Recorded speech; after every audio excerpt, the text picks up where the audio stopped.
Hi, it's Jeff with Slavens Racing. This video is about how to install a System Tech Racing rear caliper cooler. The caliper coolers are very effective if you have boiling issues with your rear brake, boiling and fade problems. It usually resolves it. And they're very easy to install if you just get prepared and so that you can do it quickly. So first of all, you want to set out all your tools, have your brake fluid, the caliper cooler. It's got a copper washer here, another one on this end that I've already set in there, and then the copper washer on the bolt here. So after you've got that all lined out, you want to take the top off of the master cylinder here, just so that you can add fluid to it. Just leave that open, and now you're ready to take this off. Take the old banjo bolt off. These are called banjo bolts that have fit to banjo fitting. So first you can remove the bleeder, and you just want to do this quickly because you don't want to get too much air in the system. It just makes it more difficult to bleed. And then remove this banjo bolt. Take off the old copper washers, and then get your new cooler. And it's got to go through the banjo bolt. This bolt goes through the banjo bolt, through the banjo fitting first. Then the caliper cooler goes on. There is an indentation here, a recessed area. That's where this copper washer goes. Slide the cooler on, then another washer. Then you just slide this hose up in this mount here. And put that in there.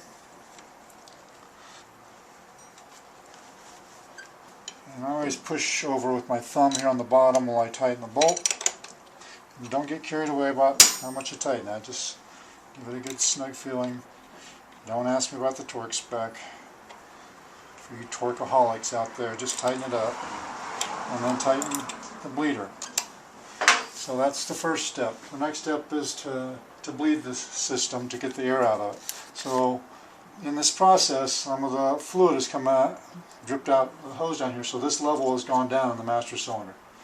And you just want to fill it up almost to the top while you're bleeding. Later on we'll adjust it to the correct height. Right now just fill it up to the top and pump the pedal up. So I've still got a good firm pedal here because I didn't get hardly any air in the system, so this is going to be a quick one to bleed. So I'm just going to put this 8mm wrench on here, and while I've got the brake pedal held down, open the bleeder and let it squirt out. Now the brake pedal is going to go farther down. Close the bleeder, let the pedal back up, pump the pedal up to where you get a firm pedal again, hold the pedal down, and open the bleeder. Now you can see there's no air bubbles coming out of there. I did it so quickly that there's hardly any air in the system. I might bleed it a couple more times just to make sure. But basically it's ready to go. I've got a good solid pedal here, and I got very little air came out of this bleeder. Sometimes you'll see a bunch of air bubbles come out of here. It means you need to continue on. Or if you've got old fluid in the system, it will be a dark color. That means it's been burnt. And that makes the boiling temperature go way down, so it boils a lot easier. So you need to bleed it until you get good clear fluid out of the system. I like to use the Motul RBF 600. It's got a very high boiling point. It's very stable. We sell this, and it's an excellent product. It's been out for a long time, and a lot of the race teams use it. It's a very popular product. Other than that, it's ready to go. That's all for now.